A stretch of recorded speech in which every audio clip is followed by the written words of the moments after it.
Woo! The Golden Stallion, the man of tomorrow, Sabzu, the rated R radio star, the best in the world, baby, is here for you. The podcast champion. I love that one. In fact, people are going nuts over my belt whenever I'm walking around with my belt. I have that big. Well, I'd show it on camera. I think I showed it on the last Q&A hangout, but it's over in the gym, which I'll be hitting here in a little bit. So it is time for your Patreon only full video, the whole thing, Q&A live hangout. And yes, we're still at the point, even though Patreon has, like, they've added in like the Snapchat feature into the app. I almost used it when I went to go see Black Panther. What was that? Not this week, but last week. I almost used it for that when I was walking in and everything. But two things stopped me from doing it. One, I didn't know how the hell it would work. And like it deletes it after 24 hours anyway, or like 48 hours, where you could do video or photo or something. And the other is, like I don't have unlimited data on my phone, which I consider to be a feature, not a bug, uh, more or less. And so I didn't, I just didn't bother. Like I figure streaming video would be a problem. But anyway, we're still using Google Hangouts. The day will come where that won't be so, but for now it's here. It's what gets used, and I'll be using it for doing other things with the show. Of course, there will be, and I'm not sure if I'm going to release the video of it, but we do have the Star Wars update that will be coming out this week that I will be doing with my co-host Robin, which is going to be a great time. He's phenomenal. And we're going to be using Hangouts to record that actually, so we could release the video, but I don't know that I'm necessarily going to do that. Anyway, it's Sunday night, baby, so let's have a good time. Of course, WWE is having their Elimination Chamber pay-per-view tonight. I don't know if I'm going to be watching that. There's no more Star Trek Discovery, but give you a little Star Trek Discovery flyby there. Oh yeah, if you're watching video do you see the Discovery go by, and that is an official Eagle Moss model of the Discovery, which was kind of shocked that I got that came in last week. I had it pre-ordered for a few months, and there it was. So anyway, feel free to ask questions in the YouTube chat if you want, or of course, sometimes people get in on the Hangout itself, which you are welcome to do, and you can do either audio or video. I did get some preloaded questions from people that they wanted me to talk about, and I'm certainly open to going into those. I haven't looked at all of them, so I would be reading some of them to you live, that's for sure, but we can start doing that before anybody wants to ask questions within the, like I said, you can ask questions within the YouTube chat, or you can join the Hangout, and the links for all that are of course available in the post on Patreon to be able to come in. So, okay, well, let's look at some of the questions that we've got here. Oh, real quick. Okay. I want to make an addendum to something I was talking about in episode 266 of Sovryn Tech. It was during Wildcard when I was talking about social media. I think I said Venmo. I meant Vero, Vero, and not the really cool character from the Spartacus Blood and Sand television show. One of the greatest shows ever. But it's called Vero, and this is supposedly like the new hotness. Like on Instagram, you see everybody saying, "Hey, follow me on Vero," blah, blah, blah. And no, look, more social media is not the solution. Okay. and honestly, in a very real sense, alternatives are not the solution. The problem is is social media itself. Like the very notion, I think, of social media is itself a problem. It's not, having a cleaner one or one that isn't so algorithmic. Apparently Vero doesn't have so many algorithms, and it gives you a lot more control and all this stuff. That's not the issue. The issue is the very medium itself is in my opinion very problematic. I know people don't like to hear the word problematic, but there you go.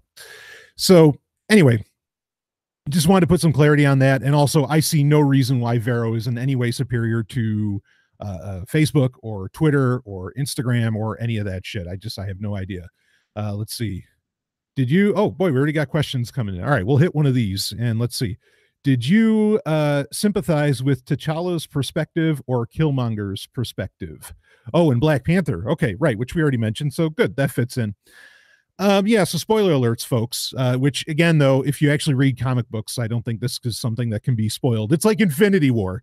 What, you think Thanos is going to win? Like, how could you spoil that film? It's like going to see Titanic. You know what I mean? Yeah, the word problematic can be problematic. Exactly. Anyway, okay. So with T'Challa's perspective or Killmonger's perspective, I would definitely be. I'd probably be in the isolationist camp. So I guess I wouldn't be in Killmonger's perspective, where Killmonger wanted to, like, empower and get out all the weapons to everybody. I mean, first off, I wouldn't be starting a war. Um, so I guess that automatic, like by default, that puts me more in T'Challa's perspective. I think, like, it's like I said, Black Panther, the character itself, isn't always the most interesting thing in comic book history. Even though I've regularly read Black Panther's comics. I mean, and he's had multiple volumes, which is a good and a bad thing. Sometimes you make, there's a new volume. I mean, there's okay, right. So there's a difference between volumes and issues. For those that don't read comic books, you have issues, which is what comes out every month. You have volumes, which is the numeration for, say, a series. Like, Fantastic Four has had over 50, 60 years, has had 5 or 6 volumes where the title has either ended or rebooted or something like that. Like, you end up with a new number one, that becomes another volume. Okay. Black Panther has had like 4 volumes, over his time. But that also, understand that means there's been points where there was not a Black Panther comic. It wasn't just a reboot. Like, literally, you would go years without a Black Panther comic. I think my video just cut out. Why is Hangouts has been doing that? I've noticed that throughout the day, that I'd come in and check on the studio and suddenly the video would go away. Anyway, I brought it back. I'll keep an eye out for that. So Black Panther, like Iron Man, it's so funny. These characters were nothing.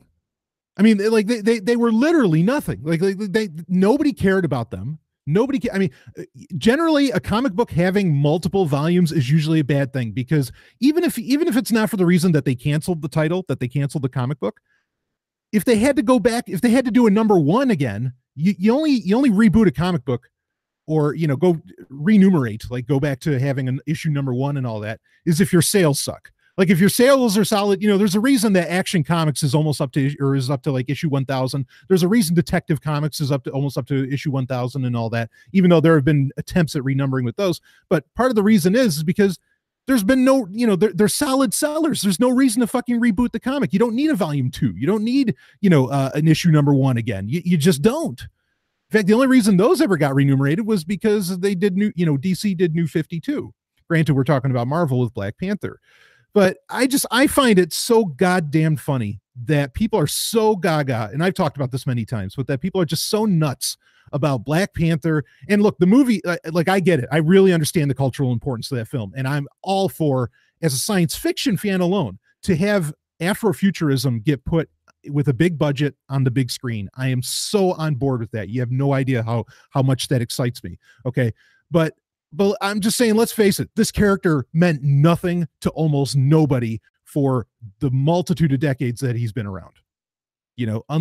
Other than like I was saying before I got on this tirade, is that I love the idea of Wakanda. I think that that's so cool. That there's just like this little secretive, highly advanced country, we'll say, that you don't expect, you don't see coming. And honestly, I even like that it's in Africa. Like, I think all of that is really cool. Like I said, I love that Afrofuturism. I'm a huge fan of that. Let's see what else we got in the YouTube chat.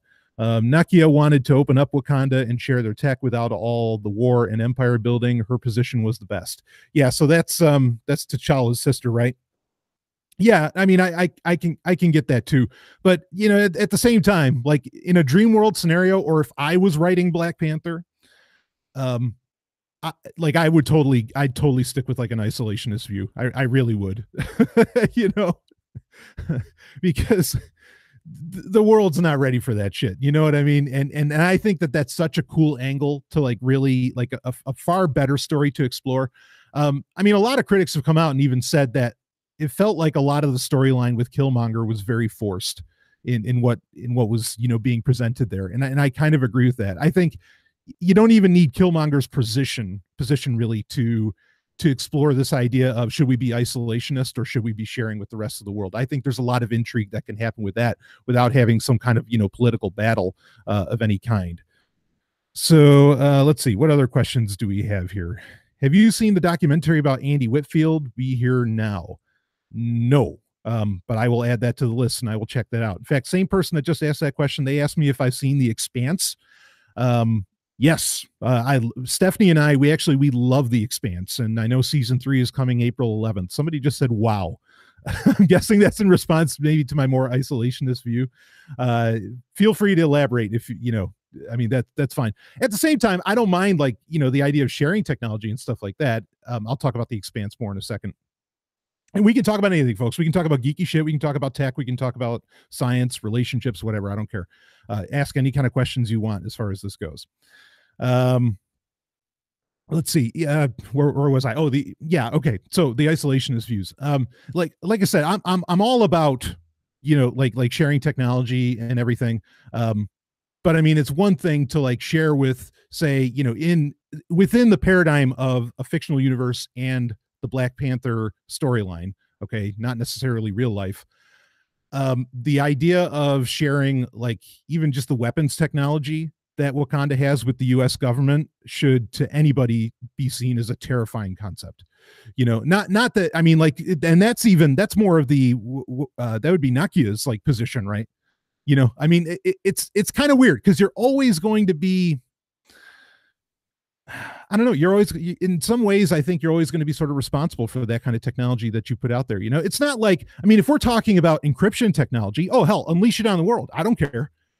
Like give it to everybody. You got the best encryption in the world, open source that shit and let everybody use it. That's fine. But when we're talking about weapons and a lot of other stuff, ooh, I don't know. And oh, there goes the video again. Jeez. Anyway, and with Killmonger's position, I mean, he was really looking for people to die, and that's a position I can't agree with. Like just on that stance. Now, if Killmonger's position was, okay, we're going to give everybody shield tech, we're going to give our people, whatever that abstract notion is, we're going to give our people shield technology. Great, I am on board with that. But again, if we're talking about weapons, I'm not feeling it. I'm not feeling that at all. So hopefully that explains a little bit more about what I said. Okay, so The Expanse. Yeah, just probably the best show on television right now. And I will even say it's better than Star Trek Discovery. Interestingly enough, one of the preset questions that I got was about Babylon 5. So maybe this will be a nice segue into that. But anyway, The Expanse, just amazing what they're putting on there. It's good, hard science fiction, meaning that like well, I know what happens in The Expanse. Like I'm aware of what occurs in the novels and everything. But for what we've got right now, let me just put it this way, like hard science fiction, meaning that it's sticking within the solar system. The technology is believable. What happens is all very believable, and it doesn't require some kind of MacGuffin or something like that, or, some kind of like wild technology to sort of come out of nowhere. That's what I really, really enjoy about The Expanse. And the production level, all that is fantastic, and it's about goddamn time that the Sci-Fi Channel or Sci-Fi delivered on this sort of thing. They should have been doing this a long time ago. I mean, and not that they've had bad shows. First Wave, Farscape, Lex, even, I mean, especially First Wave tops that's in my top 20 as far as television shows, and as far as inspirational like shows that have inspired me, it's easily in my top 10. First Wave is a tremendous show. So yeah, The Expanse, I love it. Definitely recommend it to anybody that wants to watch that. But okay, let me look at the YouTube chat here. We got some other questions. So let's see. I think Killmonger was out for Killmonger, not helping other Black people outside of Wakanda. Yeah. I think there's a lot of truth to that. He was really wanting to be pretty tyrannical. Let's see, got another one. Share the medical tech too. Don't hoard that shit. Yes, definitely. Of course. Yeah. Medical tech I'd put that in the same vein as like, defensive, like genuine defensive technologies, as in technologies that can't be used for offense, like a shield, like a bubble shield, force shield of some kind. Yeah, definitely get that medical tech out there. Let's see, another question. I'm worried that Sci-Fi will do something stupid and pull the show. Yeah, they might pull The Expanse. Like I think it was actually it was up in the air if we were going to get a season 3 with The Expanse. And I think the only reason that they're not pulling it, I don't think they're getting ROI, not real ROI. They're not getting real return on investment in such an expensive show as The Expanse. I think they right now, and in fact, you can listen to like, kind of the executives at Sci-Fi I'll call it Syfy. I want to call it the Sci-Fi Channel so bad, but that's part of the problem. Is this really not the Sci-Fi Channel anymore? And this isn't anything new. People have known this for years now, pretty much ever since. And I'm a wrestling fan. Pretty much as soon as they started putting wrestling on there, we knew the jig was up. Like this is over. This has nothing to do, with science fiction. Let's see, they did that with Defiance. Yep, yeah, that was another one that they pulled. But like The Expanse, this is in Hollywood. This is what you would call a prestige show, or in Hollywood, in movie business, it'd be a prestige movie, meaning that you're going to lose money on it, but it does really well with the critics. And that's what I think the Sci-Fi Channel knows they need to, or what Syfy knows they need to do with The Expanse.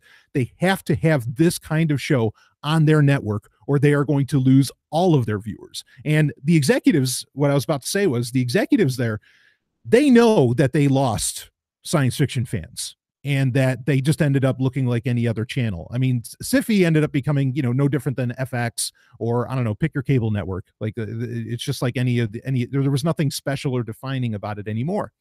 And they know that. And that's why they made Childhood's End, which that was a little rough, to put it nicely, and why they're making some other shows and everything. And now they have real competition with the fact that Amazon Prime will just smoke them. They'll just blow them out of the water as far as like the quality and not just production quality, but story quality and everything that's going on as far as science fiction. Netflix will kill them.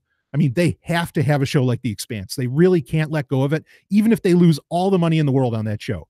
Okay. Because if they don't have it, they're going to lose everything anyway. So they might as well, like just roll the dice. It's like that prize horse that you just keep running, because even if the horse loses, you've got to have that for your reputation. You've got to have that prize horse in your stable. That way people know, that you're out there. So I think that that's really the score with The Expanse. That's why since we got season 3, I don't think the show's going to get canceled. They're going to keep running this for a while. So, okay, let's, what else do we have here? You believe that Hollywood will die like Silicon Valley? Yeah, I think it's already happening. I think Hollywood is in really, I love, by the way, I love these questions. I love talking the geeky shit. And I know it's one of the things that really hooks people into Sovryn Tech. So I don't mind talking about all of this at all. Let's see. Someone responded, I don't think Hollywood will die as long as we have these oppressive IP laws.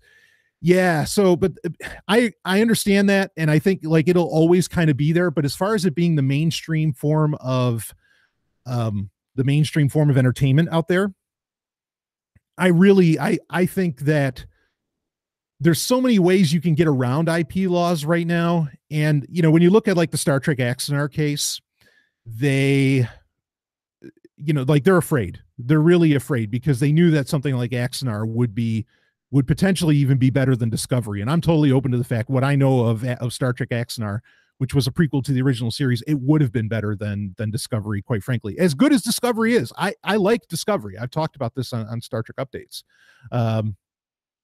So yeah, I think there's ways around it. And in fact, a really great experiment. This is something I'm really experimenting with. And this is the reason I'm doing the franchise-based erotic audio theater this year. And again, Star Trek is the one that's the one that everybody wants done, or not everybody, that the most people that I gave the decision to wanted to do. Axanar's not, someone just asked, Axanar's not happening. Yeah, Axanar is like, not at least the way that it was intended. It's not going to be happening. It's a really ugly situation, and it's such a shame.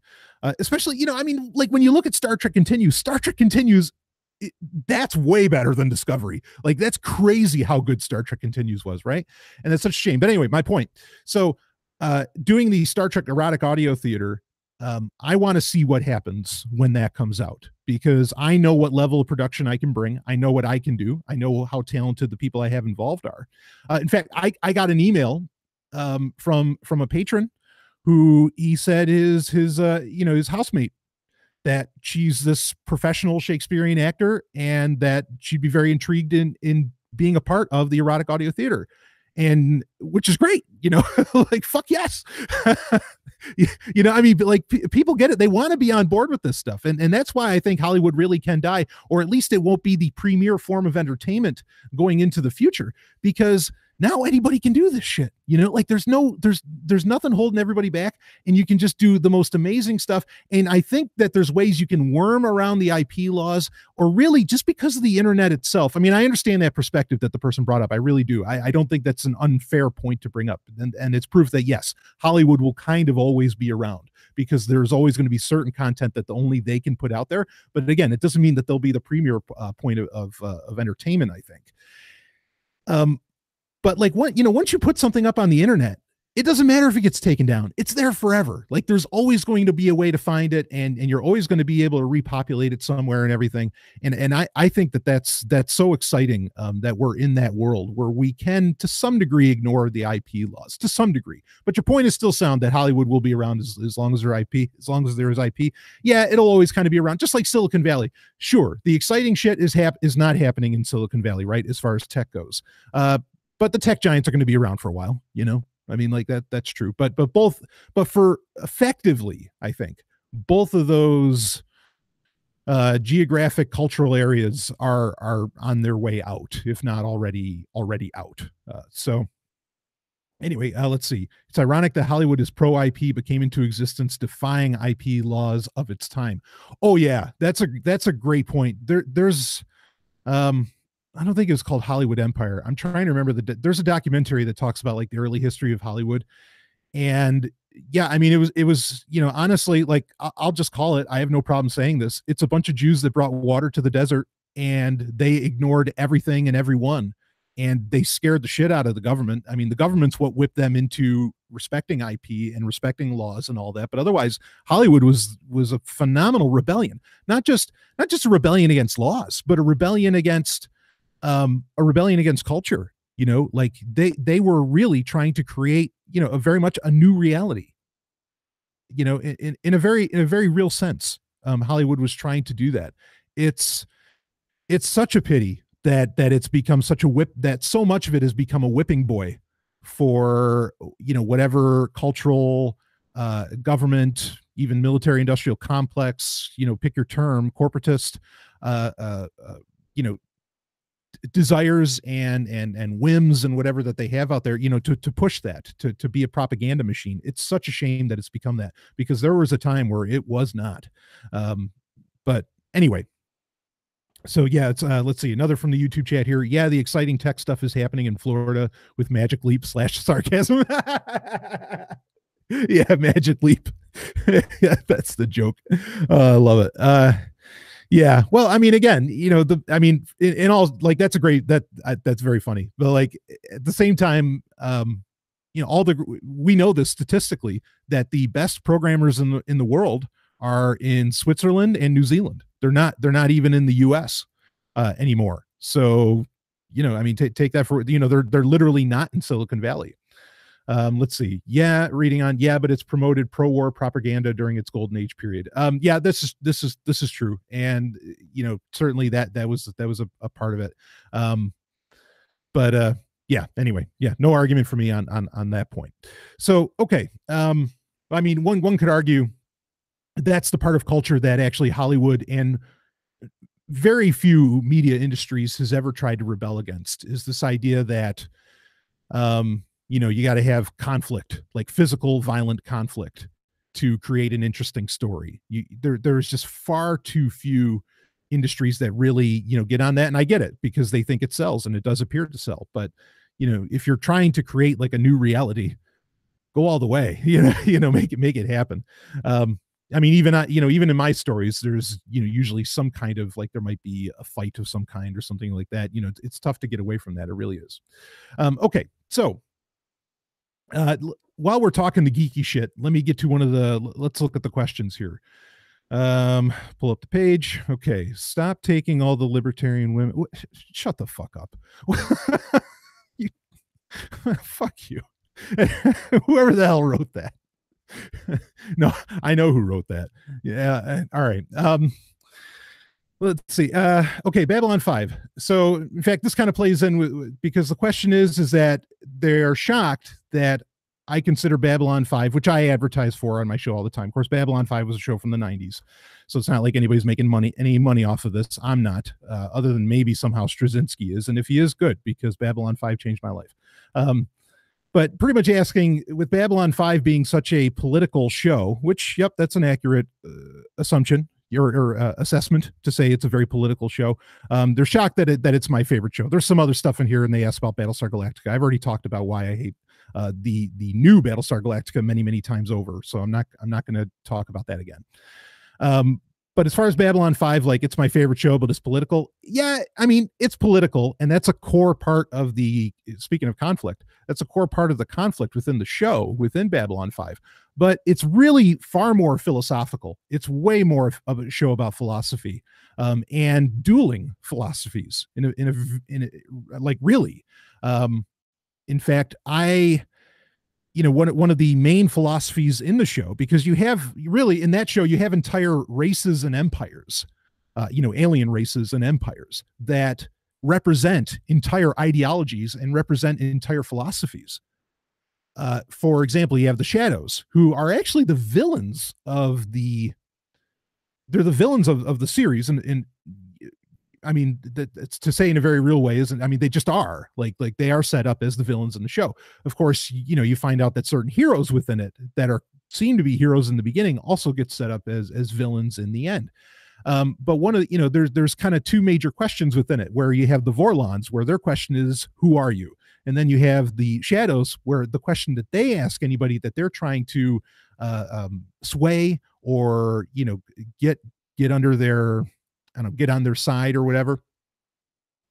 They will say, they ask the question, what do you want?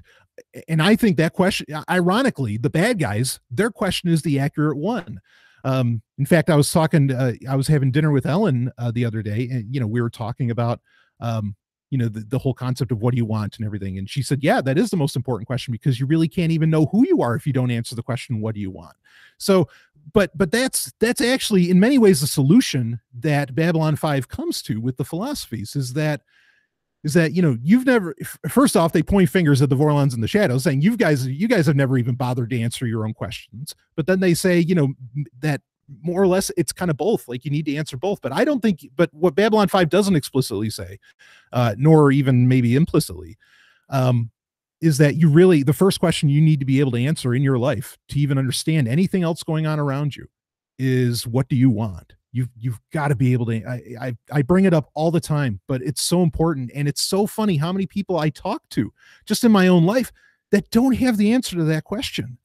And it's fucking key. So anyway, with Babylon 5, why is it my favorite TV show? Because it is that. It's a philosophical play far more than it is a political play. Also, just the presentation of the show blows away anything that was certainly done before, and maybe even since. Where it is this 5-year-long set story arc that makes sense, that is cohesive, coherent. It's not necessarily contradictory at all. And you've got to watch the whole thing. Like you have to watch all, however many, it's 5 seasons, about 22 episodes a season. So, do the math, over 100 episodes, do the math on that. And you've got to, you have to experience that whole thing. And it's just such a beautiful buildup, especially if you, in the 90s, you were watching it at the time. When Babylon 5 first came out, it was one of the first major new science fiction properties. This would have been back in 93, on regular television, not cable, but just regular television.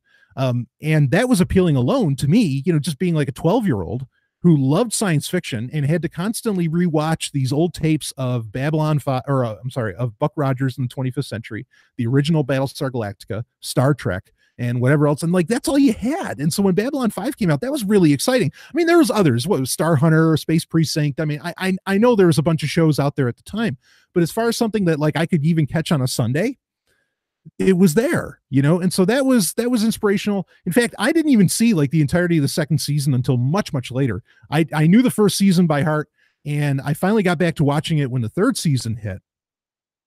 And it just hooked you. Like it couldn't. And so when you were watching the show weekly, it really meant a lot more, because you were just dying every Sunday when that was going to come on, and you're going to find out what was happening next in the story. Not just getting another cool adventure. You needed to find out what was happening next. It was so huge. So anyway, yeah, I mean that's the main thing with Babylon 5. I mean, it has a lot of cool factors to it that a lot of science fiction just doesn't have. I do appreciate it really is hard science fiction where real science is being involved in a lot of things, just the way the star furies fly and all that. I've talked about Babylon 5 many times, but yeah, that's sure it's political, but it's more, again, like I said, it's more about philosophy and it's more about rebellion. It's way more about being rebellious, which I think is an important message to get out at any point. So let's see.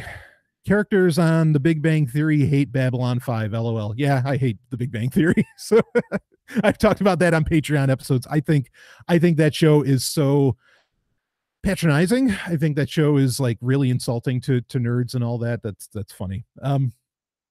Let's see. Another person says tapes. LOL. That sounds so dated. Yeah, I know. And Babylon 5 was one of those shows. I think I talked about it.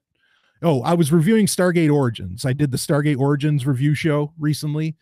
And on there, I talked about how like I was really serious about how I was recording every episode of SG-1 on VHS and all that. Babylon 5, when Babylon 5 got bought by TNT, I did the same thing. I had this whole shelf where, like, I mean, because, again, we're talking over 100 episodes, and I had like everything all beautifully like categorized, recorded, but it took up this massive bookshelf just to have all the tapes of Babylon 5. And it's hilarious. Like, I just ended up getting the Blu-rays for the original series of Star Trek, and you got 3 seasons there. I remember what that looked like on VHS, and now it's just like this one little, I mean, I could pull it down. It's this one little case, and you have so many hundreds of hours of, it's just amazing. Let's see. When were you into philosophy at 12 and 13? Babylon 5 was a syndicated show, right? Okay, so 2 things. Yeah, I wasn't into philosophy necessarily at 12 and 13. I was definitely into rebelliousness, but yeah, not so much into philosophy. But then you didn't know how philosophical the show was until later on. Like, it was very smart. Babylon 5 did it kind of, oh boy, how to put this. So like I said, the main draw originally for Babylon 5 was that there was so little science fiction out there. If you loved science fiction, it's just, it was what was available next to Star Trek. And so you watched it, but then, like, and again, it has a lot of different cool factors to it. It has mysteries. They did a great job in setting up a lot of mysteries early on to keep you hooked and to keep you watching. But by the time that we get into the 3rd season, which, I would be more like 15, 16, stuff like this. Yeah, I was definitely more into philosophy at that point. I was definitely, like at that point, I was literally reading Nietzsche and, and some other figures. So yeah, I would say later when Babylon 5 got philosophical, it was kind of perfect timing because I was at a point where I was really questioning everything, including religion and a lot of this other stuff. And Babylon 5 definitely helped out with that. It was a syndicated show. In fact, there was a package called PTEN, Primetime Entertainment Network, I think was the name of it, that would get sold off to whoever would buy it. Fox, whoever, whatever network would take it. And on Sundays, you'd have 2 or 3 hours of shows. There was Super Force, which was a really exciting one. There was a show called Point Man, which I thought was a lot of fun. Not a science fiction show, but it was a lot of fun. And Babylon 5 was one of the shows that was originally part of the syndicated package deal called PTEN. But I would watch all those shows, like I'd every single one, it'd be right after Superboy and My Secret Identity and everything. And it was one of the main ways that you could even get like any kind of science fiction out there. Let's see, another question. So, wow, this is awesome. We're 30 minutes into the show and we're just talking all geeky shit. By all means, boys, boys and girls, let's do it. Let's see. Do you believe that DS9 is the least appreciated show of all the Star Trek series? And then somebody responded, said DS9 was great. DS9 was great. I don't think it's the least appreciated, though. In fact, now it's almost like the Vogue thing where you say that DS9 is actually the best Star Trek. Like, that really seems to be in vogue right now, that that it gets a lot more credit. I think at the time it was far more of a dark horse. In fact, DS9 and Babylon 5 have a very, I've talked about this, like they were really competing shows all the way. In fact, I think Deep Space Nine was copying. I think somebody got their hands, I'm guessing at CBS/Paramount. Somebody got their hands on the Babylon 5 Writer's Bible, I am assuming, and I think they were scared to death. And they they tried to copy Babylon 5 in every way except for they weren't going with the serialized storytelling, with the like more of the novelization style storytelling, or novelized storytelling. They went with, episode by episode, because I mean, it's too weird. There's no doubt that Straczynski, you can tell by the dates, Straczynski had the idea first, but like, you're creating another show with a space station where the guy who's the head of the space station is some kind of like is considered a religious figure by another race on the station. I mean, like, they're just way too fucking similar. And Babylon 5 is the better show between those two, I think, easily. As much as, and look, I love Deep Space Nine. Like, I love that show all the way. Everything about it, even the seventh season. Like, I think Esri Dax is one of my favorite characters. Jadzia was great too, but I loved it even when they brought on Esri. I think Voyager gets way. People don't give that show enough credit. I really I love Voyager, and partly because we've been talking about this whole time, kind of that hard science fiction edge. I think Voyager really delivers that. I mean, they what was it, like the Voth or whatever, that dinosaur race that they find out was actually from Earth. Like, that's what happened to the dinosaurs. Is it turns out the dinosaurs did have a space program.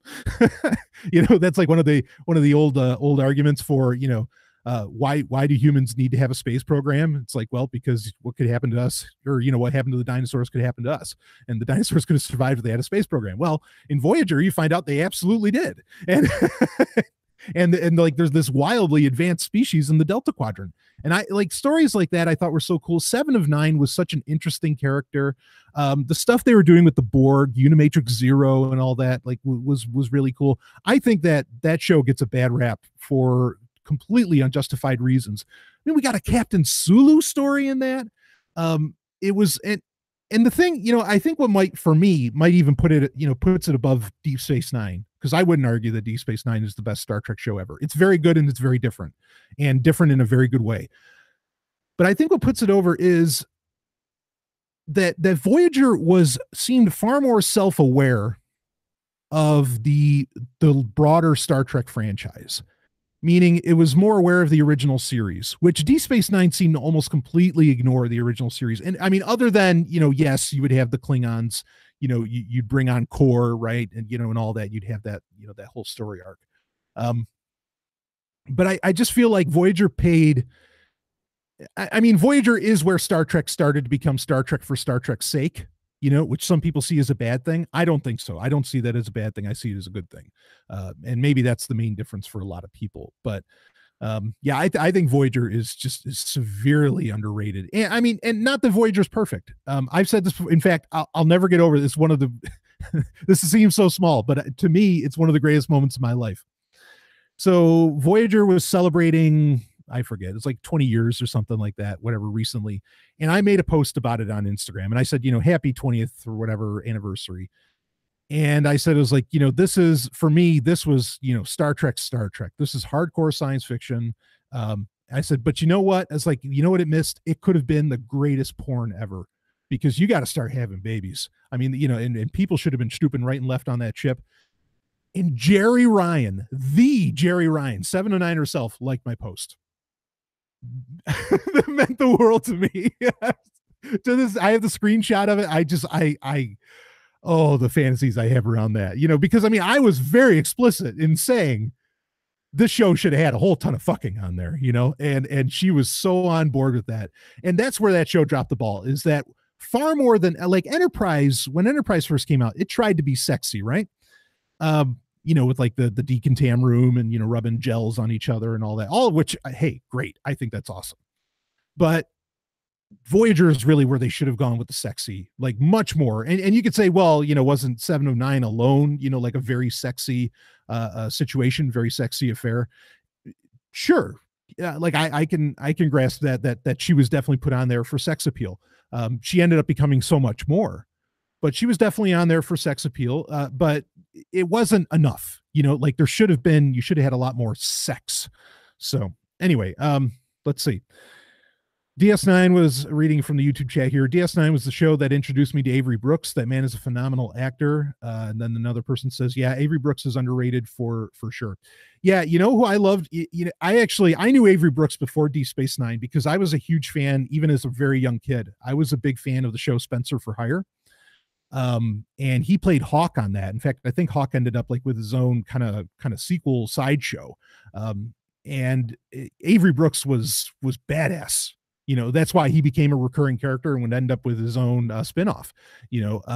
I still enjoy the show Spencer for Hire. I mean, very basic, kind of whodunit stuff, but I dig that. And sadly, like Avery Brooks, I think a lot of people know this. Like if you watch there's two documentaries called The Captains. I think there's been two of them now, if I remember correctly, but I certainly remember the first one very well, that William Shatner produced. And he interviewed Avery Brooks, and it looks like Avery Brooks, like he's lost his mind. I mean, literally, like he's just out there. It's very sad to watch. Just I don't know. It's weird. He's a guy, I don't know that I ever saw him at a convention. Thinking about it, like I don't know that he ever really did the circuit so much. Maybe I must have seen him at one, but yeah, I don't know what his score is. So anyway, okay. Let's see what else we got here. Yeah, I've noticed the video does keep cutting out on this. This is why we need to get away from Google Hangouts, folks. Because screw that. Let's see. Does he have dementia? I hope not. I don't know, but like the whole time he's just like sitting at a piano and playing it and talking, and he's talking very lyrically and everything. And it came off very, very strange. Very strange, I thought, when you watch that documentary. Speaking of which, there is that DS9 documentary that's being made, and I think Ira Stephen Burr, who's kind of the brains behind Deep Space Nine, I think he's actually like behind that now to some degree. I have not watched. There's the Leonard Nimoy documentary that Leonard Nimoy's son made recently, the Spock documentary. I do have it that recently came out. I haven't watched it yet, but I will probably review that for a Star Trek update. Personally, it's very tough for me. It's really tough for me to watch stuff like about Leonard Nimoy. Like I can still watch, classic Trek, but like anything that has to do, like there's a great documentary that was made while Leonard Nimoy was still alive called Mind Meld, where it's just him and William Shatner talking. And just deal with it, folks. Like I can't watch it without crying. Like and I listened to William Shatner's memoir, Leonard. This is before I think William Shatner kind of started losing his mind. Not like Avery Brooks, but more in a metaphorical sense. And like I just, it's so tough to experience that shit, and I really appreciated when Leonard Nimoy made that tweet about how if anybody needs like a granddad in their life or something, I'll be your symbolic, your real but metaphorical at the same time grandfather. And I totally took that right to heart and took that on. And I've talked about that on Sovereign Tech Prime episodes when he died, because man, that hit me like a ton of bricks. Okay, let's see what's in the YouTube chat here. So, but my point in saying all that was I will get to watching that Spock documentary, but that's going to be tough. Okay, so the question is, I'll first this comment. Oh, that sucks. Nimoy must have had a big impact on your life. Oh yeah. I think like characters like Data, and in fact, there was an episode of The Next Generation where you kind of got that with Data, where the little boy's trying to copy Data, and like they're sort of playing along. I mean, there's parts of it that are kind of disturbing in a way, but where Dr. Crusher plays along and makes this young boy think that she's actually converting him to be an android like Data because he so much wants to be like Data and everything. And I think any kid that grows up feeling very alienated from the rest of the world, this is why people get attracted to X-Men when they're young. This is why people get attracted, I think, to characters like Spock, where they have, okay, there's this human side that I'm trying to figure out, but then there's this other side of me that nobody understands, which in the case of Spock would be a Vulcan, that I think is a very attractive, part. And just the brilliance, that the character of Spock would deliver, and Nimoy himself could deliver as well, is, that's really inspirational and can get you through a lot of honestly very ugly times. So yeah. Anytime any of the originals, DeForest Kelly was the first to die, then James Doohan, then Nimoy. Anytime the characters from the original series die, it hits me hard. Nimoy was particularly hard though. But anyway, okay, so let's see. Another question. How many episodes of Firefly did you try to give a chance before declaring that you hated the show? No, I watched the whole thing. I watched the movie. I watched Serenity. I've even read the comic books because there's been like 3 different series now, so mini series now so far with the comic books. I mean, I get it. It's not bad. It's actually not like terrible. I get a little hyperbolic when I talk about it. The problem is like the part that annoyed me is especially when I was getting like early on when I would have identified as a libertarian and I was just getting into libertarianism. So many people said that to me, that this was like the libertarian show, right?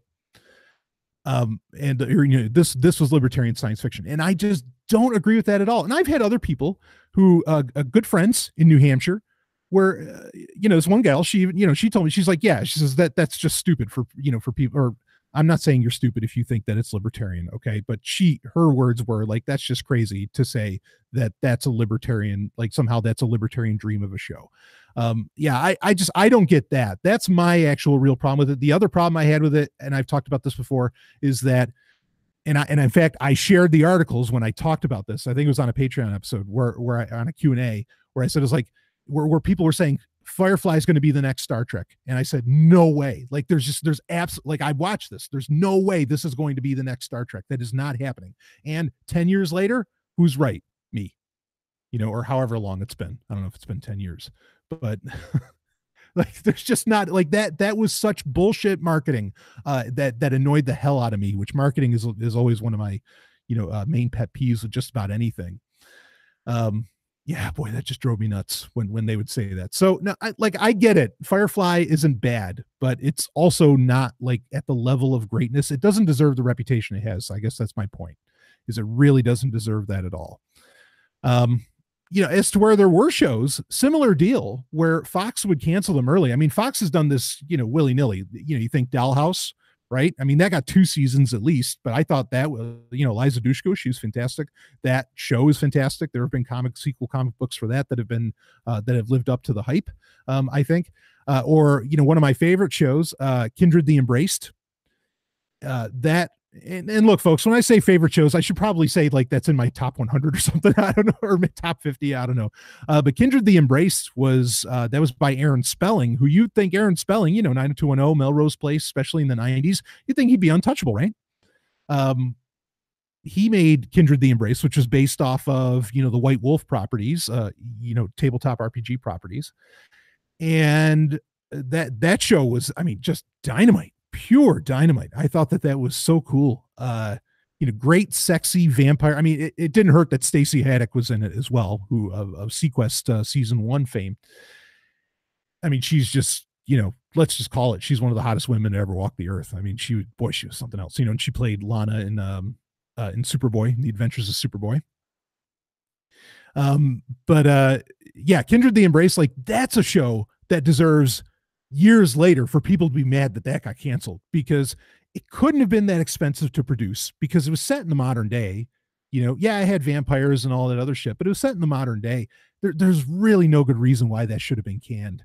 And there is a lot of real like anti-government, kind of sentiment within that show, more so than I think just about anything else, or anything else that gets attributed with that, maybe, just by the very nature of how the vampires live and everything.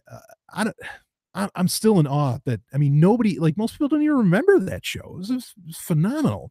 And it's short, kind of like just with Firefly, where there's only like 11 episodes or something. And I think a couple of them never even aired. It's such a shame, because I mean, that show is hot, and it was big at a time when like Highlander, was really rocking as well. And, they're kind of, as far as styles, they're kind of related shows. And anyway. Let's see what else we got. Someone in the YouTube chat says, I think Firefly, like a lot of shows / movies, has some great libertarian moments, but they aren't made with it in mind. Yeah, exactly. Like I could see that. I mean, but then, Star Trek The Next Generation has great, like genuinely great literal anti-state statements, moments in it, right?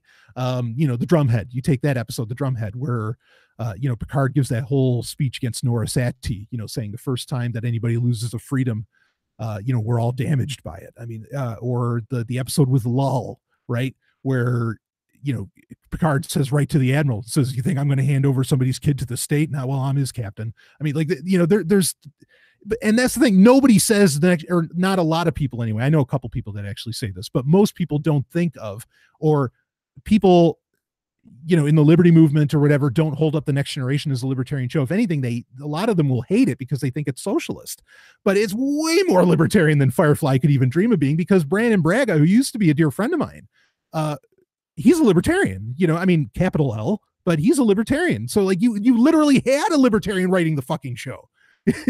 That's part of what drives me nuts about this, is that, Firefly's the great libertarian thing. It's like, are you fucking kidding me?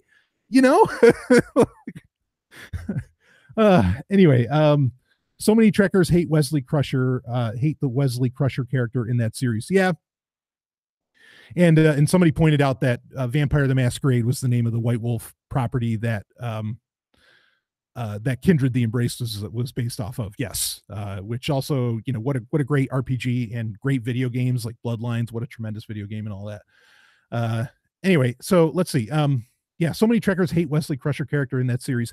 Yeah, that's unfortunate, because I'm not the biggest fan of Wesley either, even though arguably my favorite episode of The Next Generation is from the 5th season, called The Game, which centers around Wesley Crusher and another character named Robin Leffler, who would end up being a bigger character in the New Frontier novel series that I think is tremendous, but she would be played by Ashley Judd. And so, I mean, I respect Wesley, but like, yeah, he's not my favorite character either. But I saw convention footage. This is probably 2-3 years ago, and I think I talked about it on a Sovereign Tech Prime episode, or maybe it was a special or something. But where Gene Roddenberry, like, he was getting like harassed and heckled and like almost, just shy of tomatoes getting thrown at him on stage at a convention, and it was because, like, Trekkers really hated, like you said, they really hated Wesley Crusher. And I loved what he had to say. He said, he was getting mad at people, which I imagine Gene Roddenberry actually probably did that a lot. I think he was almost a Steve Jobs-ish kind of person. Even though, a lot of books and, biographies would maybe say something different. But he got mad, and he said, you don't understand. He says, I make this stuff for me. And I was like, yeah, I love hearing that, because, and that's the part that I think a lot of people don't respect about creators. This is the same reason that I don't mind the prequels with Star Wars, because who the fuck am I to tell George Lucas what he should do? Now, I'll tell Disney what they should fucking do, because they didn't create this shit. That's a very different story. Like, when people get mad about The Last Jedi, and look, I like The Last Jedi overall. Okay. And I'm going to watch it so many times in my life. So obviously I'm not exactly complaining there, but I'll sure as fuck complain about what Disney wants to do. But as far as like the original creator, the guy that made this universe, just like Gene Roddenberry, the guy that made this universe, don't you fucking tell him what he should be doing. I mean, he's the creator. Have respect for that. Just like, I get people that talk to me, well, I think the Sovereign Universe should have more men or should do this. It's, well, who are you?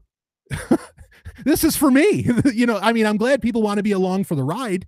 And that's the beauty of it, is that people get to join you, and you get to find people who are like-minded because because they appreciate your art. They appreciate your creation, right?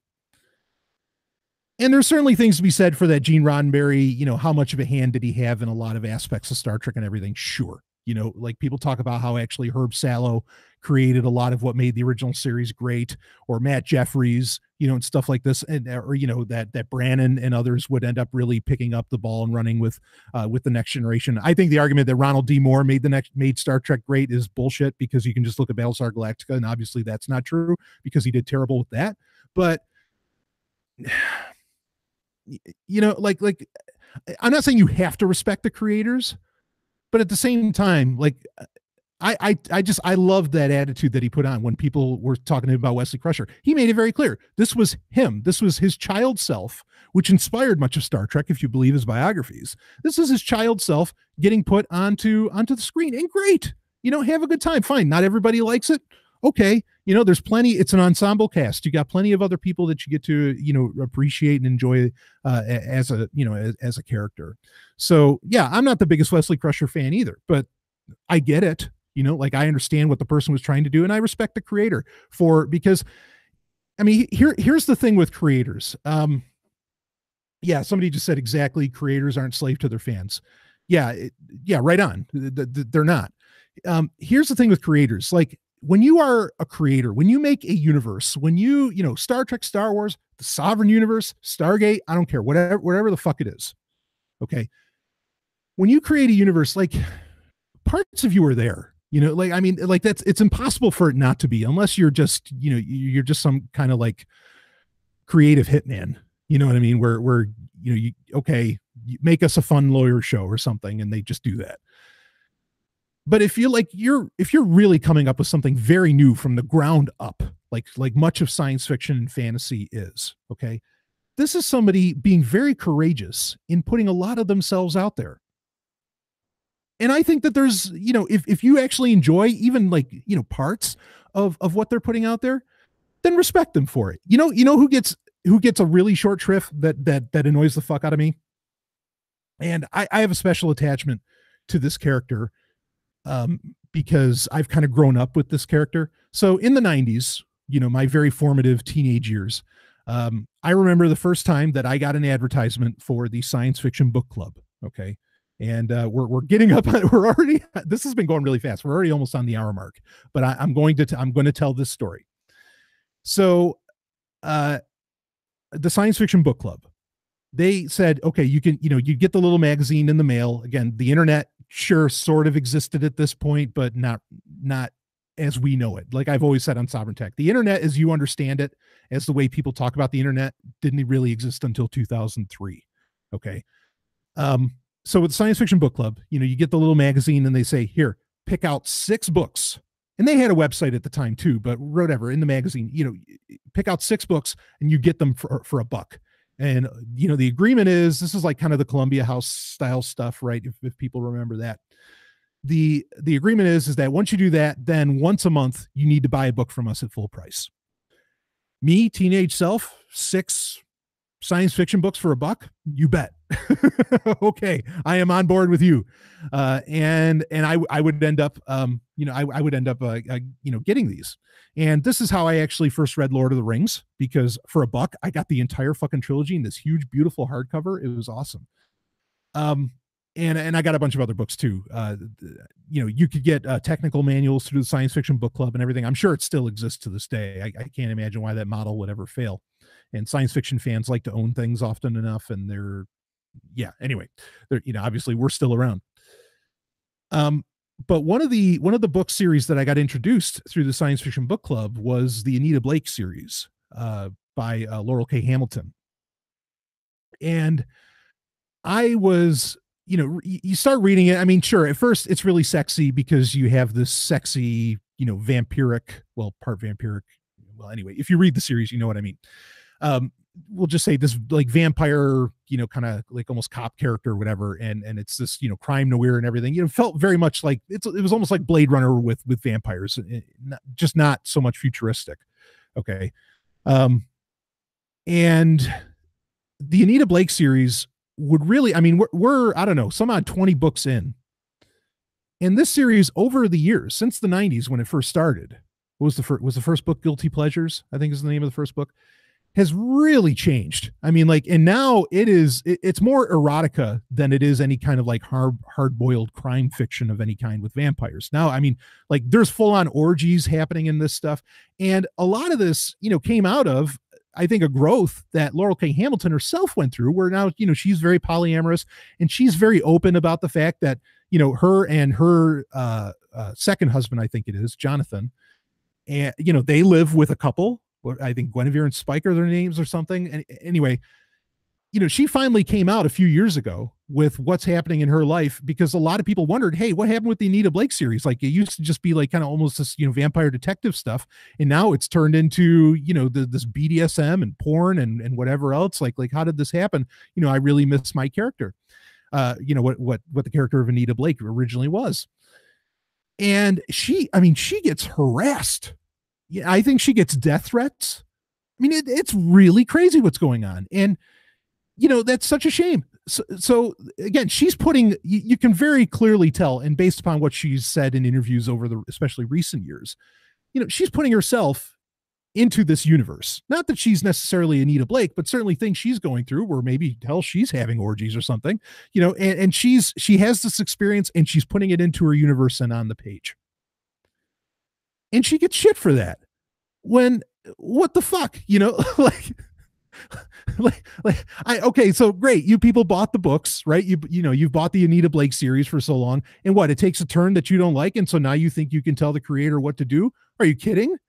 You're going to get shit if the creator's not putting their passion on the page. And obviously for Laura K. Hamilton, having wild sex and all this other stuff and having, these unconventional relationships as everything is what she was passionate about. And so let her put it on the page. That's how you get great art, is it comes from passion. If it's just because what makes fans happy, we're going to have shitty art for the rest of our lives, folks. It's bad enough already. So yeah, when creators don't get respected for the fact that they're putting out there what they want. I mean, now if you find out that a creator is really just doing what they think will, bring most bang for the buck, well then sure, rip on them. I think this is a situation with most of the Marvel films, is they are just trying to appeal to the least common denominator, and it is not great art in any way.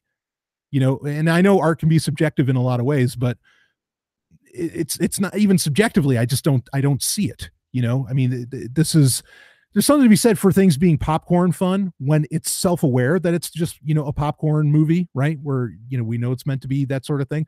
But Marvel's trying to walk some very weird lines that I think it just ends up making it play way too safe, and it starts to lose its edge and excitement. And that's why they feel they have to appeal to various cultures and subcultures and everything with a lot of their films. So anyway, okay, we're at the hour mark, but let me see what else is here. Speaking of book clubs, how about including a list of what you're reading in the newsletter or an occasional books I'm reading episode? That's a great idea. The other day, I was actually thinking about doing kind of a book club. Like Ellen and I, we compare, what books we're reading at the time. In fact, just the other night, we're like, she was reading Brief History of Time, and I was reading Briefer History of Time. Again, I in audiobook form. I've read back when Briefer History of Time came out, which those are two different. They're both mainly by Stephen Hawking, but those are two very different books. Like Briefer History of Time was a much later book that might have come out like in 2006, I think, originally. And so there's major updates from what he did, what Stephen Hawking thought in the 90s. I mean, because, especially the field of astrophysics changes dramatically at that point. And Briefer, I like Briefer better because it doesn't concentrate. It's a little more skeptical of the TOE, of the theory of everything. I really appreciate that. And she and I were talking about that. And anyway, yeah, let's see. Someone said, I try to read multiple books at once. Yeah, I do multiple books at once. I've talked about this before on Q&As. But what I do is I read, I will read one nonfiction book and one fiction book at a time. But I won't read more than one fiction book or more than one nonfiction book at a time. But so I guess I'll read two books at a time. But that's the way that I consume them, because I mean, there's certain, there's attitudes that come along with that, like how you're feeling on whether or not you want something that's totally real or if you want to go with something that's unreal. And fiction, folks, understand, fiction is, I know a lot of people who read nonfiction like there's no tomorrow. And, that's great. I'm glad you're reading, right? But fiction, and people have done studies and research on this. I think fiction is so important, arguably more important than nonfiction books, because fiction can do a couple of things. One is that it can inspire empathy because you're reading about what another person has gone through. Now, maybe you could get that through biography or something as well, but fiction does it really well. And especially because, there can be so many characters and there can be a point and so well thought out that you can get, it can really develop parts of your humanity reading fiction far more than I think nonfiction can.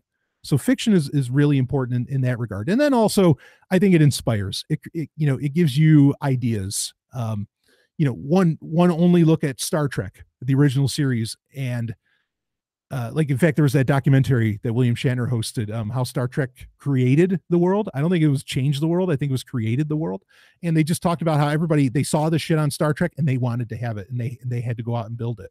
And everything that comes out of just trying to copy that, or do something close that, or maybe that they thought was better, whatever. This is really, that's where fiction is so important. And I think fiction can get messages out better than nonfiction can by a long shot, especially philosophical messages, kind of like we were talking about with Babylon 5. I think that, in fact, I've had a lot of people contact me about this, but like my Soviet tech episodes have done so much more for people philosophically, ideologically, than probably the entirety of like my Sovereign Tech episodes where I ever bring up ethics. There's so many, I put it on the back of the Sovereign Tech t-shirt, be the future. There's so many people that said like they think about that all the time, and they just find those simple 3 words, which I'm not taking. Look, I'm not patting myself in the back. Look, I created that. Like that's my phrase. Like I had in Soviet Tech 1 was the first time that it gets said. And it's all about, I mean, and it's similar to, kind of like be the change. It's kind of a similar idea, but I think, there should be a little more to it. But I've gotten, like I said, contacted by so many people that just said that constantly, roils around in their mind, and it can get them through the day. It inspires them and stuff like that, and that was total fiction, that whole concept. And I'm really honored by that. But anyway, let's see. I'll get through these last comments here, and then we got to wrap it up because we only go for about an hour. The Fast and the Furious films are a great example of popcorn fun. Yes, they are, because they are self-aware of what they are, right? They're not trying to be something that they're not, they know that they're not going, they're not Dostoevsky, they're not, Citizen Kane or whatever, and they're not even trying to be. They know what they are. And that's so key. To making art that doesn't live up to, maybe what critics and others would say is genuinely great art. So yeah, Fast and Furious, great example. I love those movies. Stephanie loves those movies. I know Ellen likes them too. I mean, just awesome. So let's see. Somebody said, I start 17 things at once and never finish any of them. I guess you mean the books. And yeah, I can understand that. A really great thing to do, like I mentioned, A Briefer History of Time, or Neil deGrasse Tyson had a recent book come out, which actually I want to review, because particularly the last chapter was really interesting, where he talks about the cosmic mindset. And this is a very new book. Like this book just came out, I think, in 2017. But those 2 books, it's Astrophysics for People in a Hurry, I think is the title of it. They're only 4 hours long. Even if you listen to them at 1x speed, they're only 4 hours long. These are really short books. I think with a lot of things, some people talk about how if you do the little things first and then you can get to the bigger stuff. I think if you start putting books away behind you, you listen to shorter books, like books that are about 4 hours long. And if you listen to it at 2x or 1.8x, you can be done in a couple hours, right? I think that starts to build up where, oh, I like this. You even feel good about the fact that you've read those books, and that you've gone and you've consumed them and you've gone through them. And then you can start getting into where you read the bigger stuff and you start to get through it. So that's something to consider. But anyway, that book with Astrophysics for People in a Hurry by Neil deGrasse Tyson, the last chapter was really phenomenal, where he was talking about the cosmic mindset. And he even talks about where like governments don't matter, all these different things don't matter. And it reminded me, which is something that I've said a long time ago, on Sovereign Tech, where I said, because I get people ask me, it's like, well, like, where do you come up with this shit? And not necessarily fiction, but like any of my ideas. And I said, well, I have this, what I called a galactic mindset. I didn't call it a cosmic mindset like Neil deGrasse Tyson did, but I talked about it years ago. And the galactic mindset is literally you think about things on a galactic scale. How much does this really matter in the grand scheme? And there are things that happen on Earth that could absolutely matter in the grand scheme. Okay, because again, humans are, as I say often, and I'm not the only person to say this, humans are meant to be a multi-planet species. So sure, what we do is going to have ramifications through the entire universe sooner or later.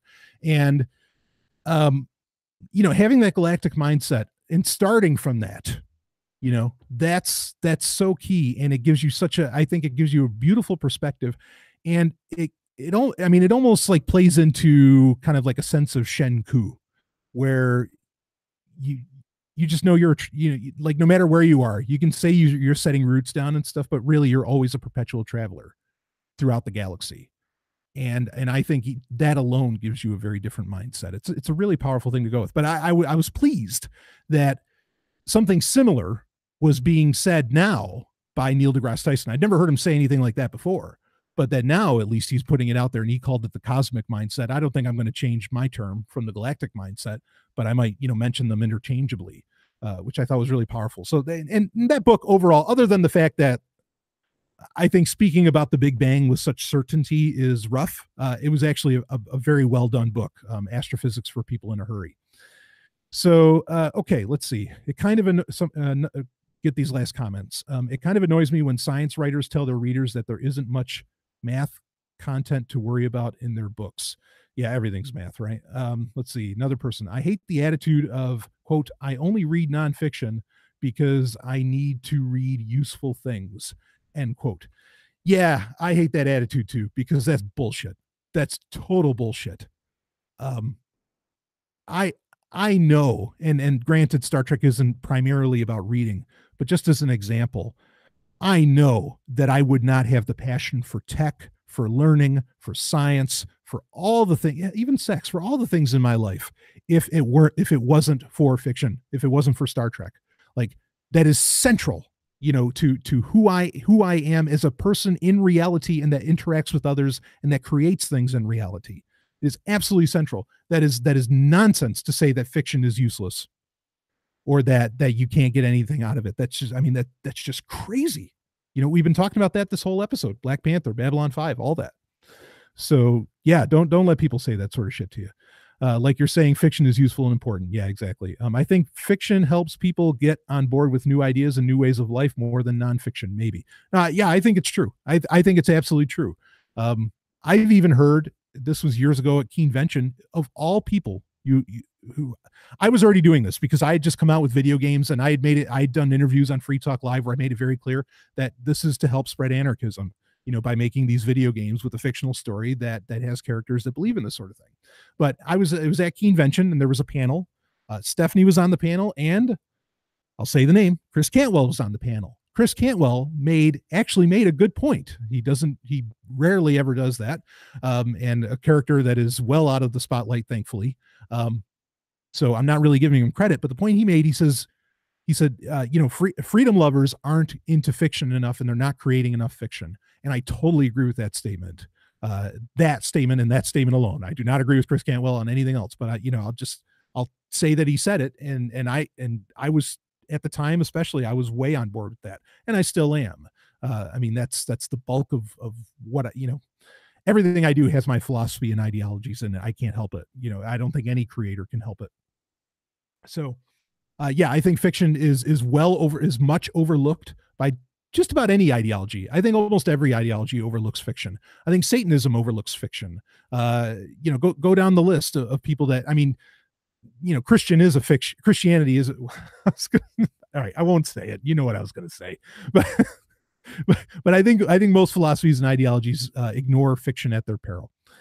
Let's see. Tyson is great when he is only talking about astrophysics. Yeah, obviously politically he's nuts. Like, in fact, I did years ago, I did an episode like calling him out on, just like he completely, and you can prove how contradictory he is when it comes to politics, political statements based upon what politician is in office and everything. It's really terrible.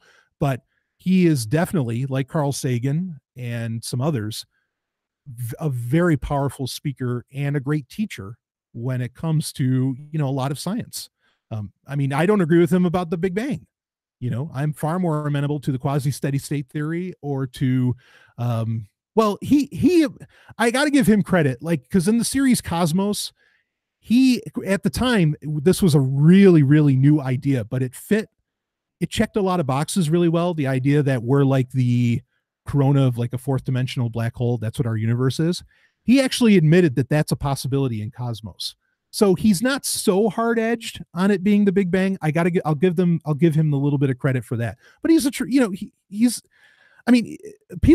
lot of people don't know this today, but like the scientific community and a lot of science students and whatever, which I guess would be part of the scientific community, they hated Sagan back in the day. Like, that seems crazy that anybody could hate Carl Sagan now. but back then, like, they didn't like him. And yeah, I think these kinds of people and some of their message is very useful. But I agree. Who wants to listen to them politically? I mean, they make asses of themselves. Uh, so let's see. Much of modern tech would not exist without shows like Star Trek. Yep, absolutely. Philosophically, too, he is nuts. Meaning Neil deGrasse Tyson. Yeah, I think by and large, though, like I said, that chapter he did about the cosmic mindset is fairly on point. Like I think it's the higher road that I think more humans would do well to consider. Um, let's see. Then someone says that's why I strongly believe in Davi Barker's Survivor Max. Yeah, I won't say anything bad about Survivor Max. I'm actually a character in those stories. There is an agent Sovryn, if I remember correctly. I haven't read them in a little while, but there was part of it.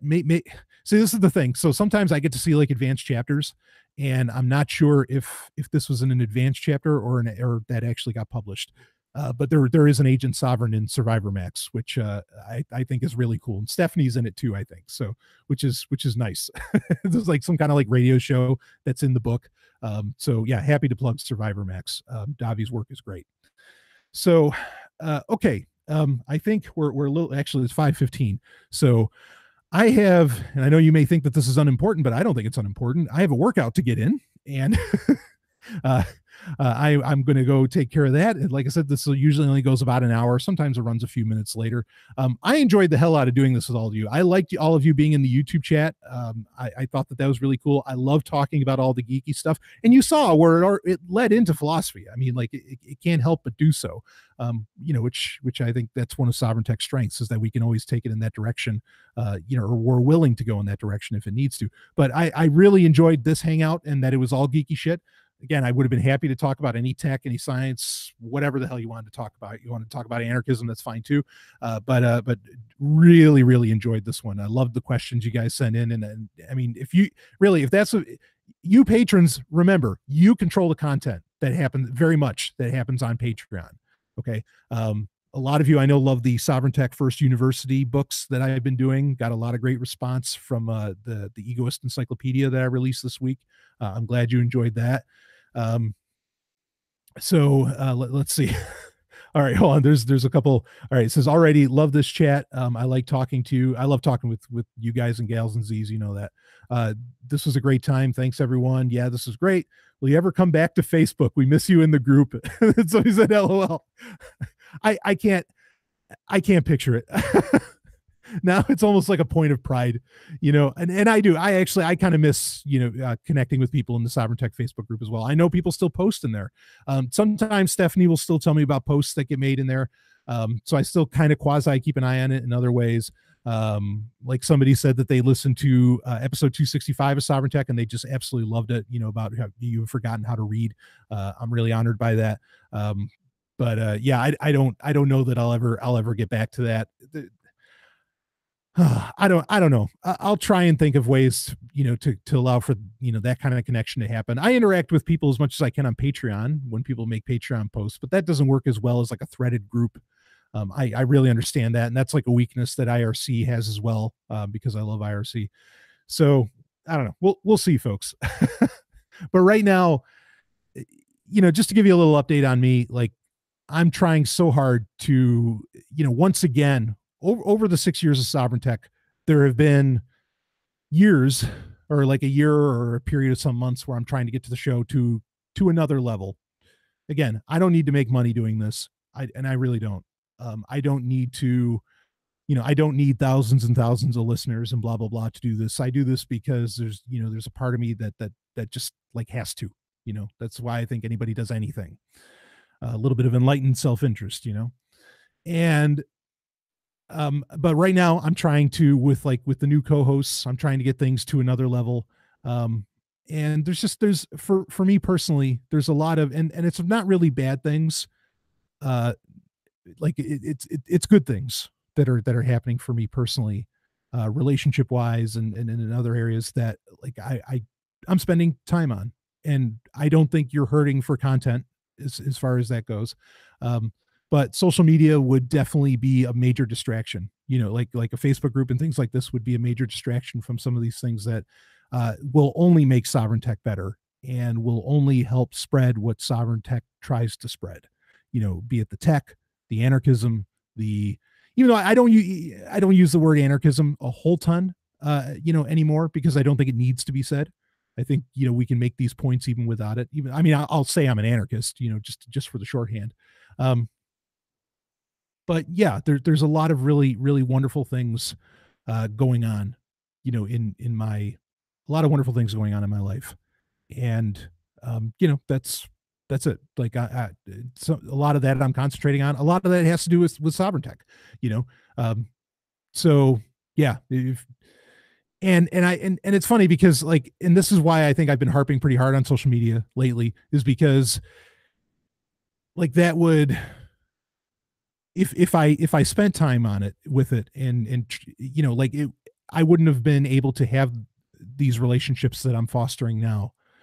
uh and I want everybody to be able to have this sort of thing. I really do.